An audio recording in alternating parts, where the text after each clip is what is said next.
Napakabuti mo, aming Diyos Ama. Ang iyong likha'y luwalhatiin ka. Isang mapagpalang araw sa ating lahat mga kapatid. Narito tayong muli sa ating Daily Devotional Journal, Kapipi Bukla, Hayliga. Ngayon nga po ay araw ng Martes at ang ating Bible reading sa araw na ito, we will found in the book of Exodus chapter 2 verse 1 to 10. So, ang ating Bible reading sa araw na ito ay matatagpuan sa aklat ng Exodus chapter 2 verse 1 to 10. And the man of the house of Levi went and took a wife, a daughter of Levi. So the woman conceived and bore a son, and when she saw that he was a beautiful child, she hid him 3 months. But when she could no longer hide him, she took an ark of bulrushes for him, daubed it with asphalt and pitch, put the child in it, and laid it in the reeds by the river's bank. And his sister stood afar off to know what would be done to him. So, tinitignan siya ng kanyang kapatid habang iniaanod sa ilog yung kanyang kapatid. Then the daughter of Pharaoh came down to bathe at the river, and her maidens walked along the riverside. And when she saw the ark among the reeds, she sent her maid to get it. And when she opened it, she saw the child, and behold, the baby wept. So she had compassion on him and said, "This is one of the Hebrews' children."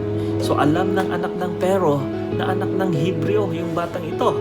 Then his sister said to Pharaoh's daughter, "Shall I go and call a nurse for you from the Hebrew woman, that she may nurse the child for you?" And Pharaoh's daughter said to her, "Go." So the maiden went and called the child's mother. Then Pharaoh's daughter said to her, "Take this child away and nurse him for me, and I will give you your wages." So the woman took the child and nursed him, and the child grew. And she brought him to Pharaoh's daughter, and he became her son. So she called his name Moses, saying, "Because I drew him out of the water." What a great story. Natutuwa ako sa kwento sapagkat mismo yung ina ni Moses, nagkaroon pa siya ng sahod para alagaan niya yung kanyang sariling anak. How God turns those events into blessings. Di ba mga kapatid? Nakita natin kung paano ang pagkilos ng kamay ng Diyos sa kanyang mga pinili. Kaya in this story, we find how God works in the life of Moses, in his birth, up to how God saves Moses. We are also crying. We are also in deep tears because of those babies who have been killed by those Egyptians, tossed them into the river, eaten by a sea crocodile. So ito yung mga kwento mga kapatid. Out of something terrible, God also brings something amazing. Sa mga buhay natin, may mga pagkakataon talaga na matitindi ang ating mga pinagdaanan. But I encourage you now, brothers and sisters, to look on God on those situations. Find God on those circumstances, on those trials, on those testing, on those hardship. God is there, always willing to help you and carry you up. Ganun ang Diyos na ating kinaglilingkuran. Katulad sa buhay ng mga Hebro, kala nila wala na silang pag-asang makaalis.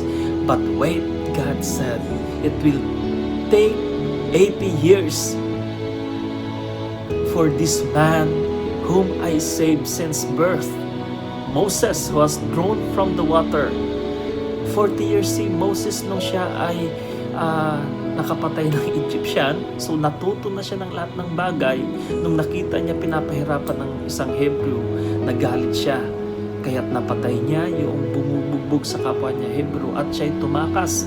And another 40 years, he stayed in the wilderness being a shepherd. Tagapag-alaga lang siya ng tupa from the great family, being a prince.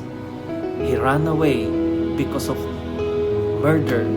He stays in the wilderness. And there he found a family.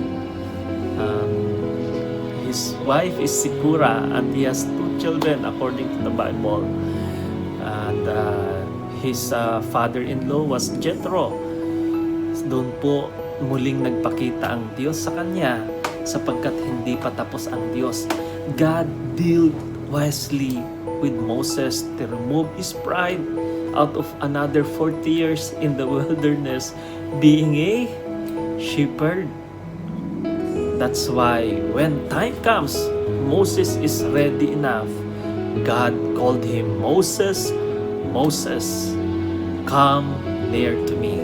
So our daily devotional journal for this week, it says the priesthood of a believers. A priesthood of a believers. So ito po yung pag-uusapan natin, mga Bible reading natin, daily devotion natin this week is about priesthood of a believers, yung pagkatawag sa iyo bilang pari ng ating Diyos para sa mga tao. So, can we pray? Abba Father, we thank you, O Lord, once again for another day. You gave us a new life, new hope, new opportunity to honor you, to serve you. Abba Father, we ask that you will continue to lead us, being a person that you had called us. You have called us to be your royal priest, O Lord, that bring other people in relationship with you. Abba Father, help us to be a mediator. Help us to continuously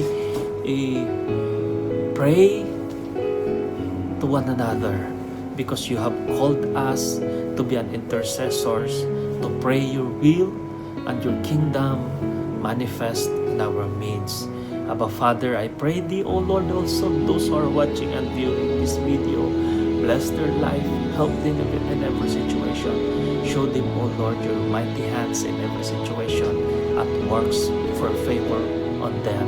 And I ask, Lord, that in times we cannot find your hands, O Lord, help us to find your heart on those situations, that you never leave us nor forsake us, that you continuously loving us unconditionally.